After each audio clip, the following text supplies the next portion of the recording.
Hello everyone. As we step into the heart of winter, we're reminded that even now in the coldest season, God's love warms our heart and lights our way.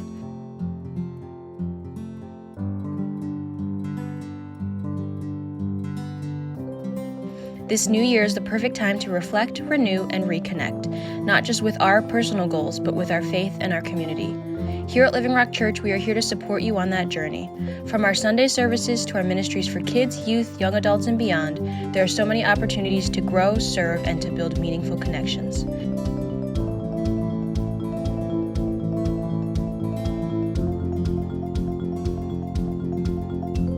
If you are in need of prayer or encouragement, please don't hesitate to reach out because we're here for you. Together, let's face this new season with hope, faith, and love as we continue to grow together as a church family. Now, let's dive into this week's message. All right, this morning, it's my privilege to introduce our speaker today. Most of you are familiar with him, Mr. Todd.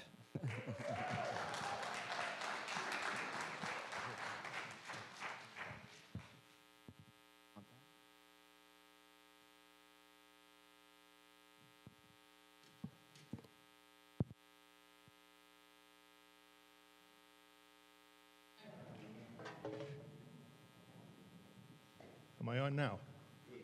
Okay. Surprise, I'm not pastor. This is a new program we're calling, starting out at Living Rock Church called Bait and Switch. So for those of you that don't know me, as Nico said, I'm Todd Chittenden. I'm one of the elders here at the church with my wife. We've been attending for 30 years about. If you do know me, my name is still Todd Chittenden. My name doesn't change depending on whether you know me or not.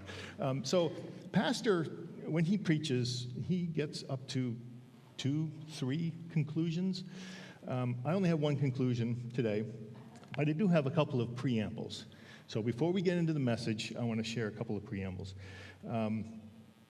First of all, God has been working with this sermon in me for about 35 years, 30 plus years. So as you can imagine, bits and pieces over the years.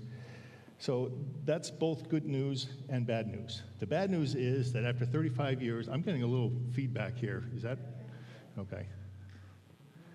Give them a minute there. Is that better? Is that better? Okay. So as you can imagine, after 30 years, there's quite a bit of content, okay? So we may be here a while, buckle up. The good news is that if it took 30 years to get the first sermon out, you probably won't have to hear from me again, okay? But fair warning, I'm 62 years old. My father is going to be 90 this year. He's still going strong. My grandfather didn't die until he was 100. He had 4 brothers and sisters that lived well into their late 90s. So there is a chance, okay? All right, the second one, second preamble, it's a great honor to be up here today, and I look at the people that have delivered the word from this pulpit, not only our Pastor Ryan, our wonderful teaching ministry, Liz and Morley, and all the people that, the prophets, the teachers, the preachers, the evangelists that have stood in this pulpit, and it is truly an honor to be counted among them. But you have a job to do as well. And I'm just going to read Acts 17:10 through 11 real quick. And the brethren immediately sent Paul and Silas away by night to Berea. And when they arrived, they went into the synagogue of the Jews. Now these were more noble-minded than those in Thessalonica, for they received the word with great eagerness, examining the scriptures daily to see whether these things were so. Examining the scriptures daily. No matter who is delivering the word up here, myself, Pastor Ryan, anyone from our teaching team, it is your job to examine the scriptures daily to test what is spoken up here against the word of God, what you see in your Bible. All right. Now, the men's Bible study, we've been going for 6+ years, I think, all through COVID. We started it, a lot of books, okay, 6 years. We've been meeting weekly. We're studying the Bible regularly, not daily, but yes, we study daily, but weekly. We don't always agree on things. We'll read a passage and say, I think it means this, and somebody, I think it means that. Okay, there's not always total agreement. So when I speak today, if you're not in agreement, and you want to say, Todd, I didn't agree with that, that's fine. I welcome that discussion. By this time, you will have heard my passages, my interpretation, my thoughts, my theories on the Word. You bring me yours. I will listen, okay? I may learn something from you, and that can't be a bad thing, okay? If two people are talking about the Word of God, that can't be a bad thing, okay? But if you come to me and say, well, I don't feel God works that way, sorry, but the truth of God doesn't care about your feelings, okay? The truth of God can sometimes offend, all right? So, like I said, I welcome any discussion afterwards. I'm open to it. Please, well, I welcome it. Okay, number 3, I had a revelation, excuse me. I had a revelation several years ago that the instrument that I play, and I'm not going to sling it over because it's going to mess up the thing. The instrument that I play is very much in line with my personality, okay? When you listen to the music, you see me up here every Sunday holding the instrument. It is a foundational instrument, okay? I'm not out here leading worship, singing. I'm not, Paul, and when a song starts, it's usually the keyboards, very soft sometimes. The bass doesn't come in sometimes to the second chorus or the verse, or the second verse of the chorus. But it's foundational, all right? I think sometimes you feel it when it comes in more than you actually hear it, all right? But I'm comfortable. I'm comfortable standing up here behind my bass. This is my comfort zone, okay? I have gone through entire worship services with my fly unzipped, okay? But excuse me. Okay, all right, just checking. All right. But I was covered, okay? I was covered by my instrument. I'm up here totally uncovered. We've got to, you can see through this. All right, so,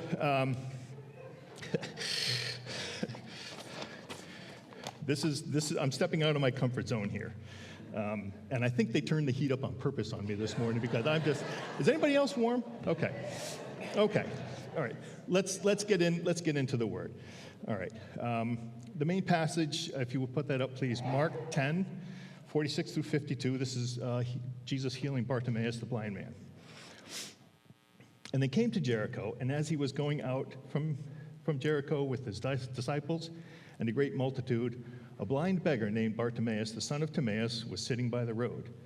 And when he had heard that it was Jesus the Nazarene, he began to cry out, saying, Jesus, Son of God, have mercy on me.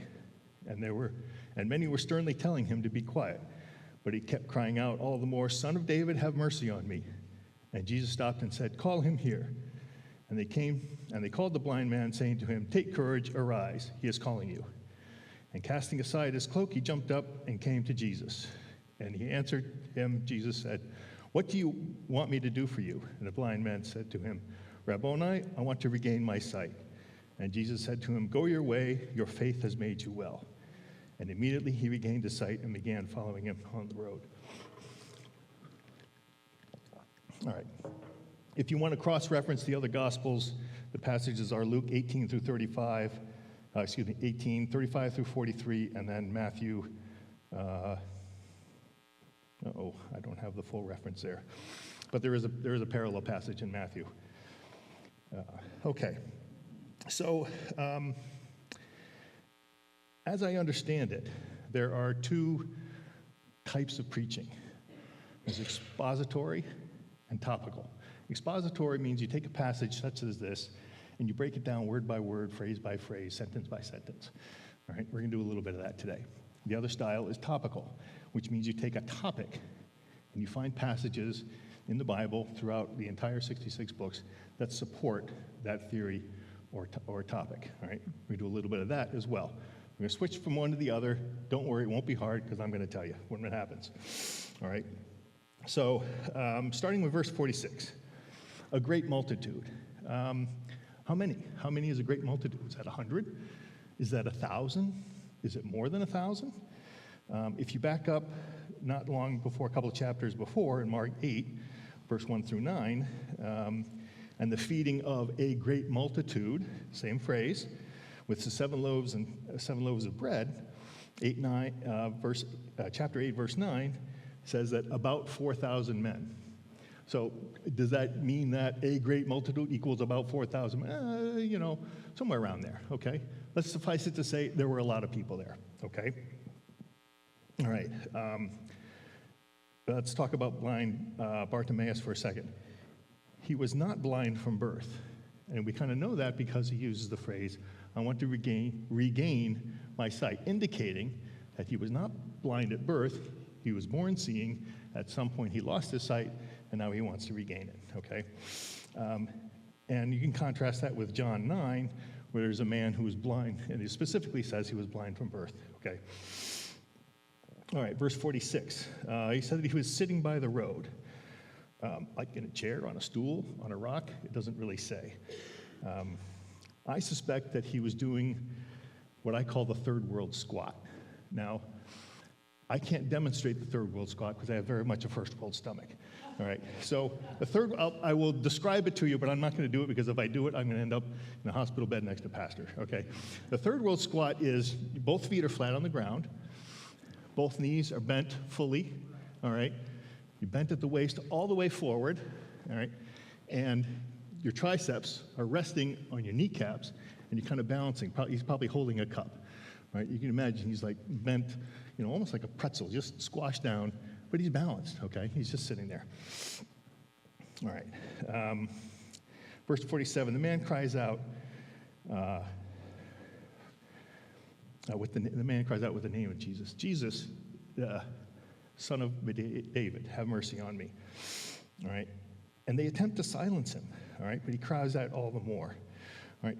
People may try and silence you when you try and cry out to Jesus. All right. And it may even be what we consider the religious crowd that tries to do that. All right. Don't let anyone stop you from crying out to Jesus. Okay.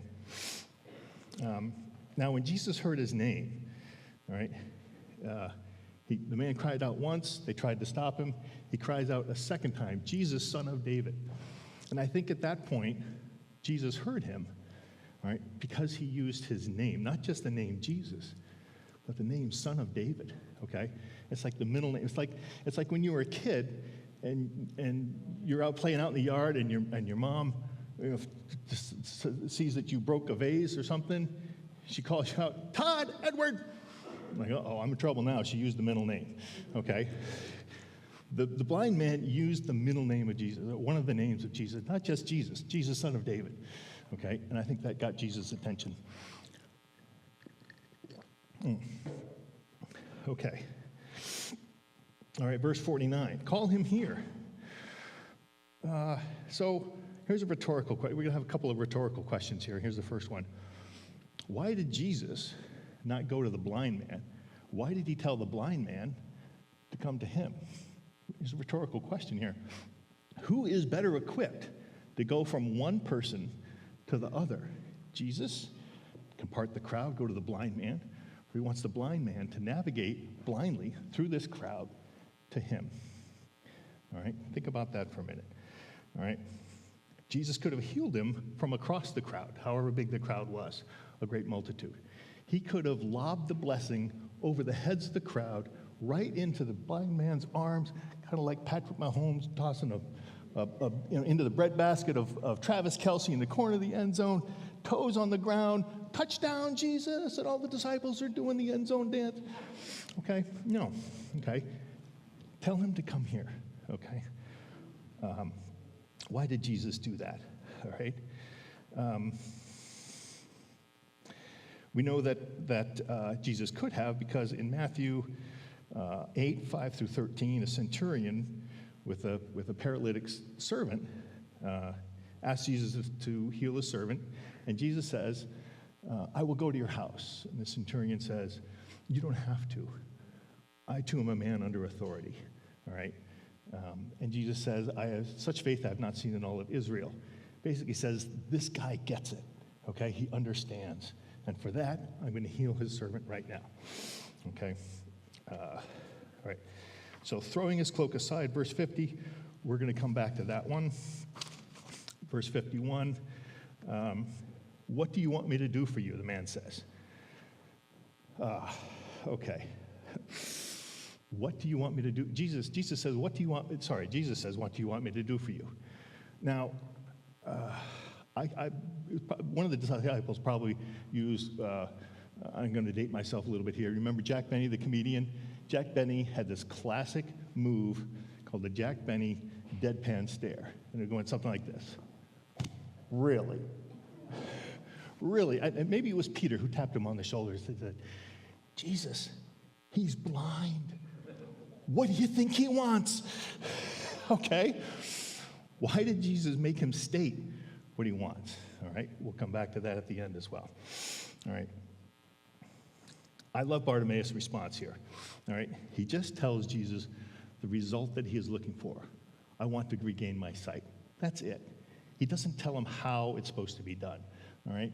We know that in other miracles, Jesus spits on the ground and makes mud with the dirt and rubs it in the eyes. The blind man, and he, I don't care how you do it.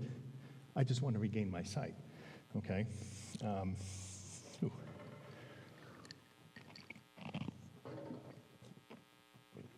Let's contrast that with John chapter 5, verse 2 through 9. This is the man sitting at the well of Bethesda.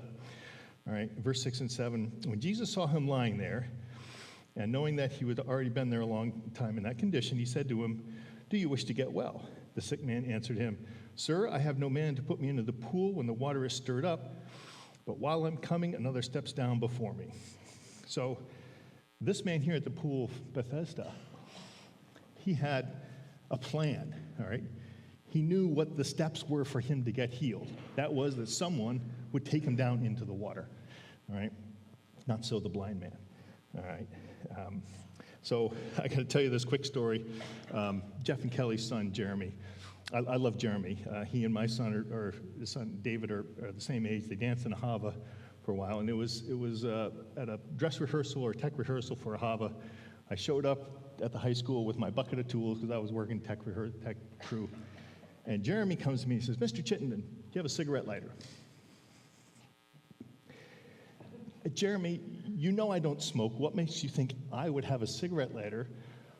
What's more, I know you don't smoke. Why do you need a cigarette lighter? And he said, I need to heat up the end of this metal hanger. Jeremy, why do you need to heat up the end of this metal hanger? He says, I need to melt a hole through my plastic centurion mask so that I can tie an elastic strap to it so it doesn't fall off while I'm dancing. Okay. Now we're getting somewhere.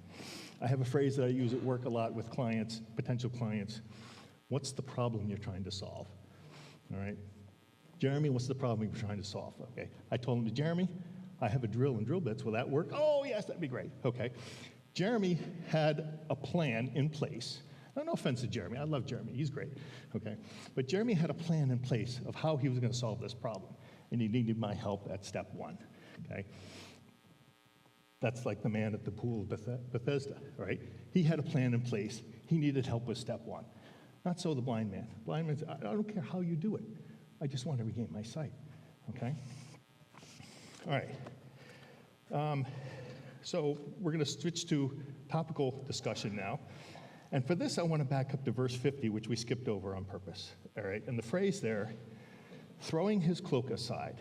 4 simple words, throwing his cloak aside. And to understand that, we're going to go to Deuteronomy 24, 10 through 13. All right, and then I'll read that. When you make your neighbor a loan of any sort, you shall not enter his house to take his pledge. The pledge being like the collateral. All right, you shall remain outside, and the man to whom you make the loan shall bring the pledge out to you. And if he is a poor man, you shall not sleep with his pledge. When the sun goes down, you shall surely return the pledge to him, that he may sleep in his cloak and bless you, and it will be righteous for you before the Lord your God. All right. The NIV has a slightly different translation for verse 13. It says, return their cloak by sunset so that your neighbor may sleep in it. Okay? Now think about that and the blind man. The blind man has this cloak, all right? And it is all he has to sleep in, all right? But what does he do with it? It's not really about what he has. It's about what he does with it. He casts it aside, all right? He doesn't need this anymore, all right? And that brings up a key concept that we're going to talk about for the next however long it takes, okay? Don't worry, I've condensed it down. There's only about 6 or 7 major passages here that I want to talk about. The concept, and I'm going to state this several times over the next, until the end here. Changing of your clothes coincides with a change in your status or disposition. Let me say that again. Changing of your clothes, in the scriptures now, coincides with a change in your status or disposition. Okay, so let's start at the beginning. Genesis 3:21. And the Lord God made garments of skin for Adam and his wife and clothed them, right? Now, previously, this is, obviously we're going to level, we know this story. They've sinned, they've eaten of the forbidden fruit, they've recognized that they were naked, they try and sew for themselves fig leaves. The fig leaves don't cut it. God says, Adam, where are you? Adam says, I thought that I was naked, so that I hid. So God creates the garments, all right, and covers them, all right?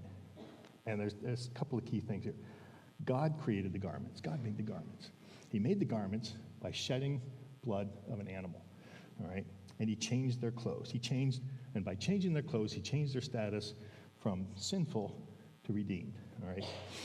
Hebrew 9:22 says, without the shedding of blood, there can be no forgiveness of sin, all right? That ties in directly here, all right?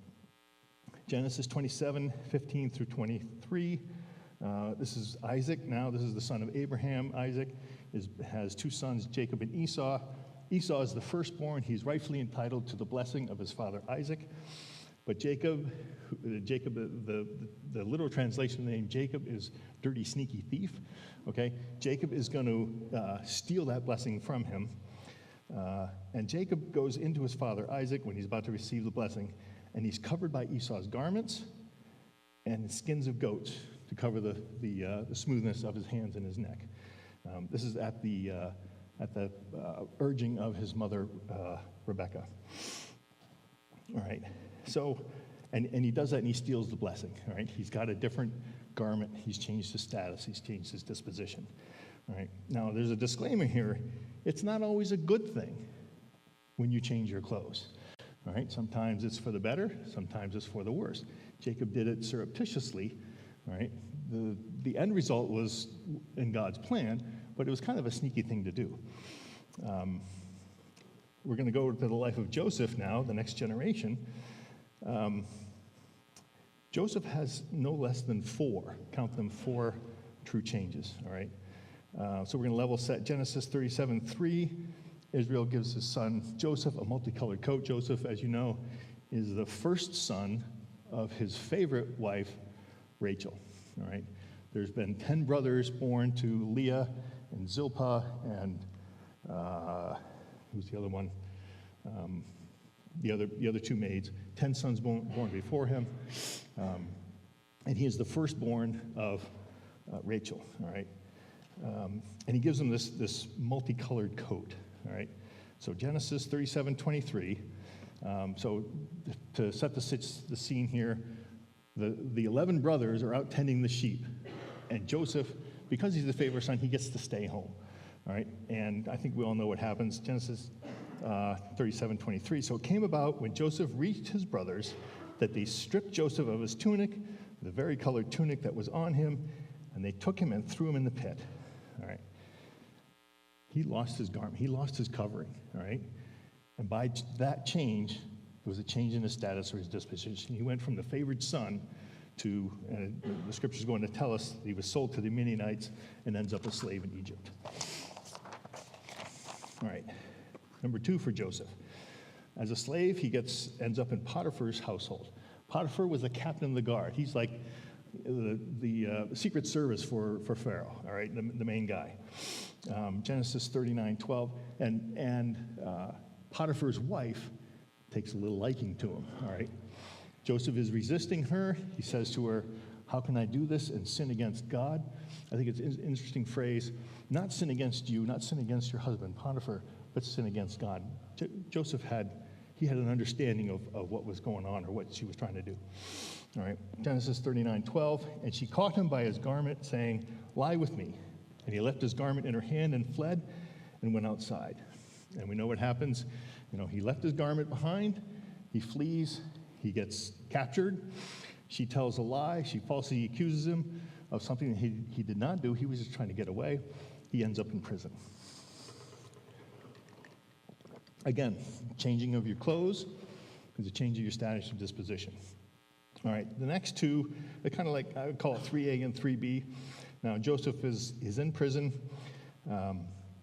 and we know the story. We got the cupbearer and the baker both have dreams. Joseph interprets those dreams for them. They both come true. The cupbearer is restored to his position, bearing the cup for the king. The baker, however, is hung on a pole, and the birds peck at the basket on his head. All right, and it's not for a couple of years now that Pharaoh has his own dream. And the cupbearer says to him, hey, there's this guy Joseph in the prison. You ought to get him, all right? So Genesis 41:14, then Pharaoh sent and called for Joseph, and they hurriedly brought him out of the dungeon. And when he had shaved himself and changed his clothes, he came to Pharaoh, all right? So before, Joseph is in prison rags. You can imagine a couple of years in prison. He can't, take his clothes to the prison laundry and have the guys, no. Nobody's bringing him fresh clothes. The clothes that he had on when he fled from Potiphar's house is probably the same clothes he's got on now a couple of years later, all right? So he's not looking good, all right? But what do? They clean him up, they change his clothes. Now, the clothes that he put on, it doesn't say it specifically, but I'm kind of assuming that they were not ratty, because you don't want to send a rattly clothed person into the presence of Pharaoh, the king of Egypt, but they also weren't too flashy. It was probably very plain, all right? Clean, but plain, all right? Nothing flashy, all right? That was the first change. That was the first change of his status or disposition, right? The second one, not too long after that, and after interpreting Pharaoh's dream, Joseph is made second in command of Egypt. This is Genesis 41:42. Then Pharaoh took off his signet ring from his hand and put it on Joseph's hand and clothed him in garments of fine linen and put a gold necklace around his neck. Garments of fine linen. Now Joseph he's got a really nice set of threads, okay? And he is put in charge. He's second in command of Egypt now, and we know the story. He saves Egypt from the incoming the drought. All right, that's 3A and 3B. All right. Now later on, his brothers come down to buy some food, and I'm just going to paraphrase this quickly. We know the story. 10 of the brothers. Benjamin stays behind. 10 of the brothers come down. He sells them food. They go back up. Make a long story short, he tells them, you can't see my face until you bring your brother Benjamin down as well. So this time Benjamin comes down with them, all right? And Genesis 45:22, to each of them he gave changes of garments, but to Benjamin he gave 300 pieces of silver and 5 changes of garments. Why was Benjamin treated differently? All right, Benjamin was his only blood brother from the same mother. All right, and I think in the whole time that those 10 brothers were with him in Egypt, he's thinking about his brother Benjamin. Did they do to him what they did to me? All right, was my favoritism from my father transferred onto Benjamin, and then they did something nefarious to him as well. He was concerned about his brother Benjamin, and that manifests itself here when he gives them 5 changes of garments, okay? Benjamin had a certain status in Joseph's mind, and he displayed that by giving him more changes of garments than his brothers. Okay. Whew. We're getting there. We're about halfway through, okay? I promise this is the highlight. Now, so moving on, Elijah and Elisha, all right?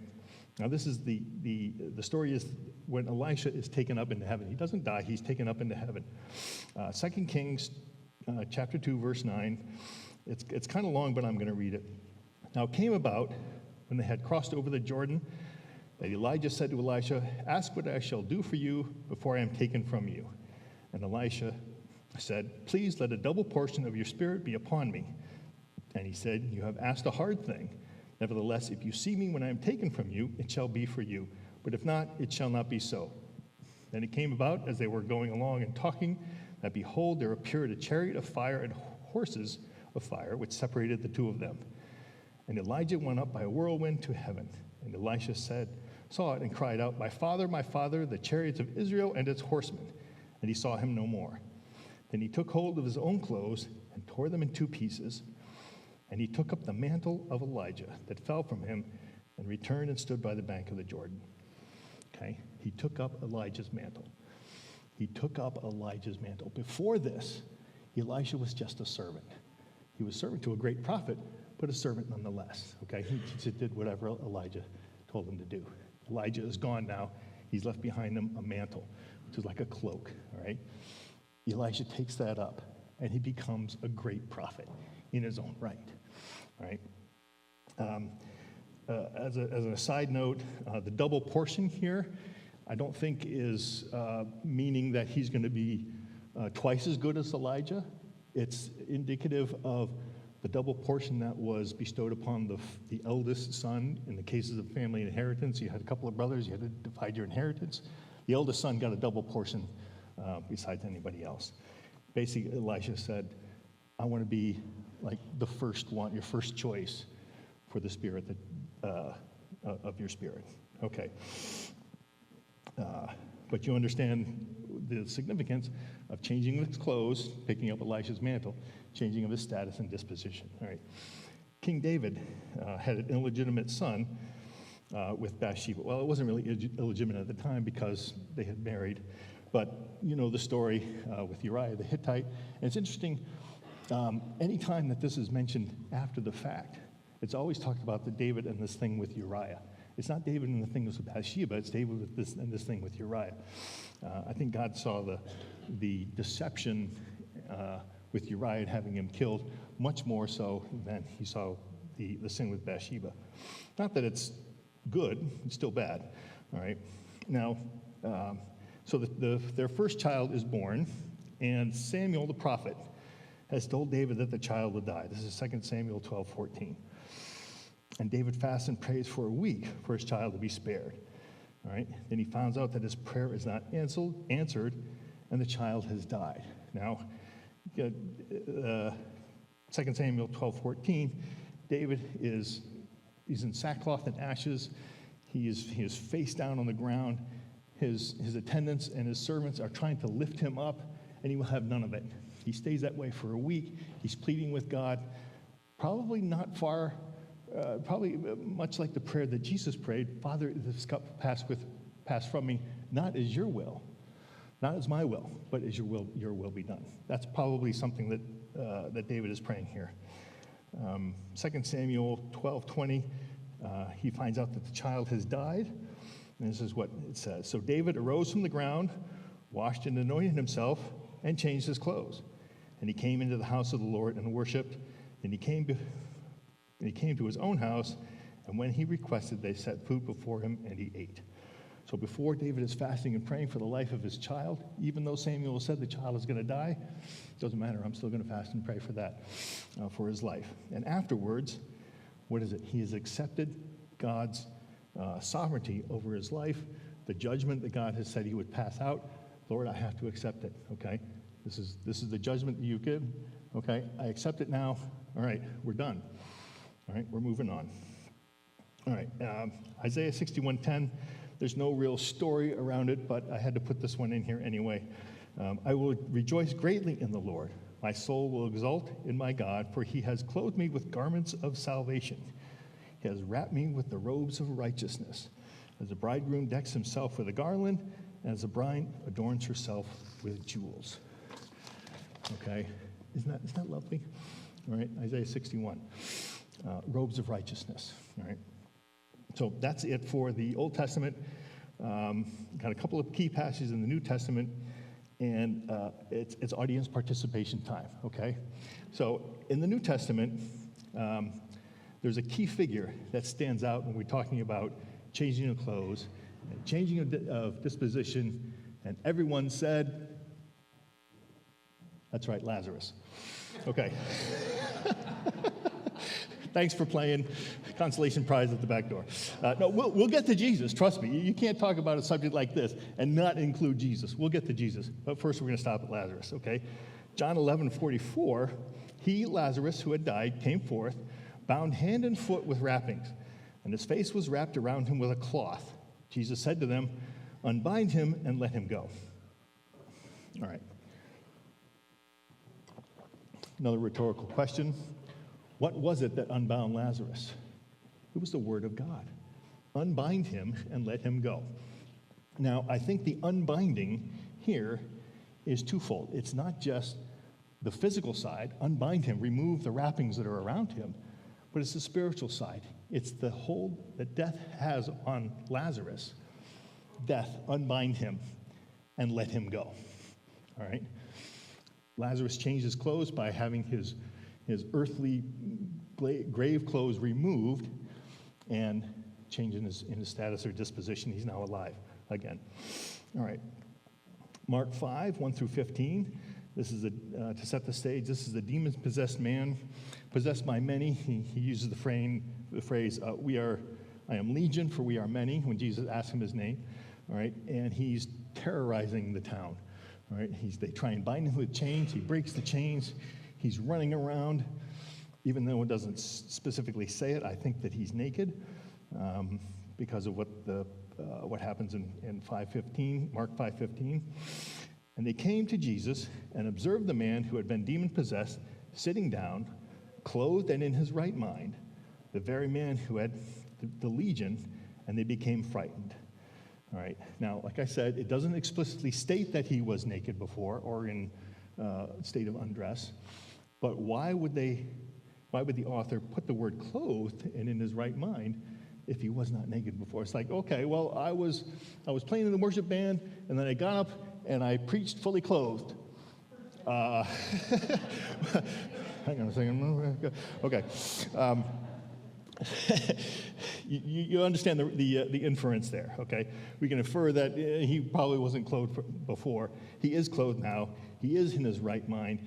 Change of his clothes changes his status or disposition. All right. Next one, Jesus washes the disciples' feet, John 13:4. He, Jesus, rose from supper, laid aside his garments, and taking a towel, he girded himself about. When he had poured water into a basin and began to wash the disciples' feet and to wipe them with a towel with which he was girded.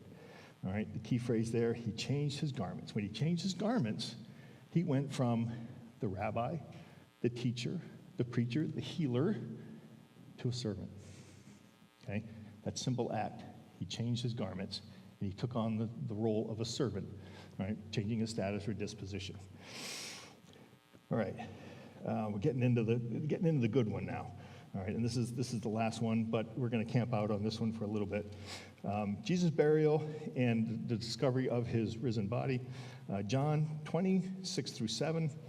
Simon Peter therefore also came, following him, and entered the tomb. And he beheld the linen wrappings lying there, and the face cloth which had been on his head, not lying with the linen wrappings, but rolled up in a place by itself.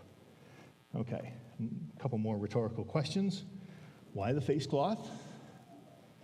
And why was it rolled up or folded? Why the face cloth? Why was it rolled up or folded? To answer the first, we're going to look at Ephesians 6 and the armor of God verses. These should be hopefully well familiar with everyone. The belt of truth, 6:14, the belt of truth and the breastplate of righteousness. Verse 15, shoes of the gospel. I call them shoes of the gospel. In cross-reference with that, Isaiah 52:7, how lovely on the mountains are the feet of him who brings good news. All right, the shoes are advancing the gospel. 6:16, the shield of faith. All right, in verse 17, we have the last two items, the sword of the Spirit and the helmet of salvation.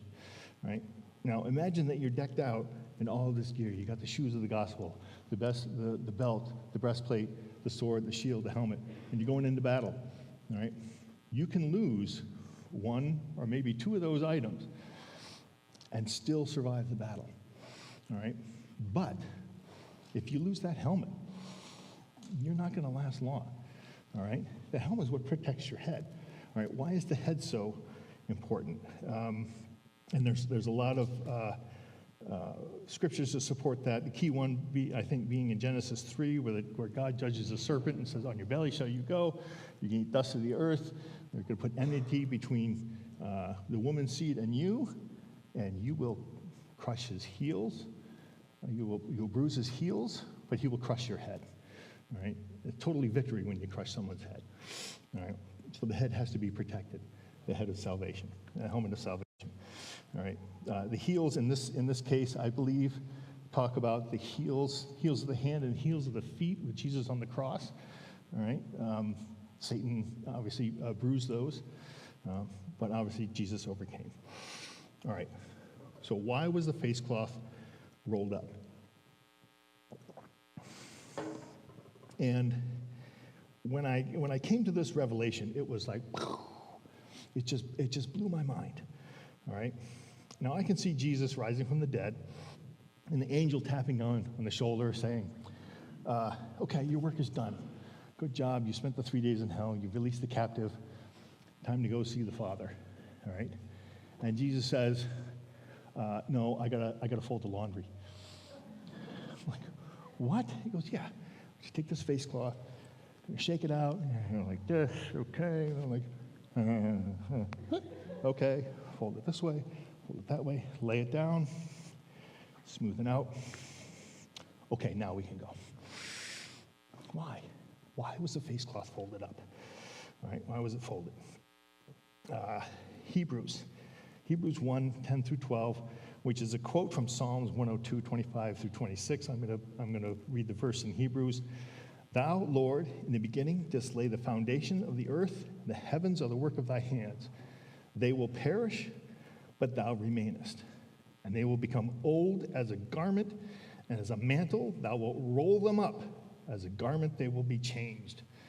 But thou art the same, and thy years will not come to an end." And in Daniel 2, verse 20 through 21, "Let the name of God be blessed forever and ever, for wisdom and power belong to him. It is he who changes the times and the epochs." Ladies and gentlemen, when Jesus rose from the dead and folded up that face cloth, that marked a change in the history of the world, the epochs of humankind. We went from a time of living under the law to a time of living under grace, okay, with the resurrection of Jesus. And it's at that exact moment in time, God rolled up, he folded up the epochs, okay? He changed the garments of the world, and he changed the status or disposition of the entire world. All right? Oh, sorry, I'm getting a little emotional here. All right. Yeah, I said all that. Okay, great. So let's, this is the conclusion now, and we're almost done here. Thanks for sticking with me. So let's bring what we've talked about here, changing the clothes, changing the status position, back to where we started, the blind man, okay? The blind man has this ratty old robe. And what does he do with it? Like I said, he casts it aside, all right? I think that Bartimaeus knew that what lay ahead of him with an encounter. Now, you're going to know, remember, he knew who Jesus was. He called him out twice, Jesus, Son of David. Bartimaeus knew who Jesus was, all right? He knew that what was ahead of him with an encounter with Jesus was so much greater than what lay behind him. He didn't need that ratty old cloak anymore, okay? So he cast it aside, right? He's looking forward, all right? So the question is, do you want to come face to face with Jesus this morning, right? Do you need an encounter like Bartimaeus had? If you do, there are 4 things that you should do. Now, do not mistake these 4 things for a formula, all right? I'm not preaching a formula, and I tell you to be aware of anyone that does preach a formula. You know, if you want to be holy, these are the 4 things you need to do. If you want to have your prayers answered, these are the 5 things you got to do in this order. Okay, God doesn't do the same thing every time. Look at the conquest of the promised land with Joshua. You know, they marched around Jericho 6 days and then 7 times on the last day. They didn't do that ever again, all right? God had a new plan for every single town, all right? God has a new plan for every single encounter, all right? And we talked a little bit about it today. Sometimes Jesus has a face-to-face encounter. Sometimes, like with the centurion, he can heal from afar. So it's not always the same thing. But today, these are the things that are going on. First of all, recognize that Jesus is the Son of David, the Son of God. All right. Number two, identify that thing in your life that you've been clinging to, that ratty old cloak that you think is the only thing that can keep you warm at night, and lay it aside. All right. Cast it off. All right. Number three, come to Jesus. You need to come down to the altar. Come, okay? Physically get up and come down to Jesus. If the prayer team would come join me at the altar, please. The last thing you need is to tell Jesus what you want, right? We know Jesus knows what you want, all right? But he asked Bartimaeus anyway, tell me what you want me to do for you, all right? Don't tell him how you want it to get it done. Just tell him simply what the result that you want. Okay. Like I said, these 4 things apply this morning. This is a one-time offer, all right? This theory, this quote-unquote formula. So if you want, come down to the altar. The altar team will pray with you. I'll stick around and pray with you. And thank you for sticking with me. Like I said, I'm uncomfortable here. I'm like nervous as a long-tailed cat in a room full of rocking chairs, but I got through it. And so thank you very much. Okay.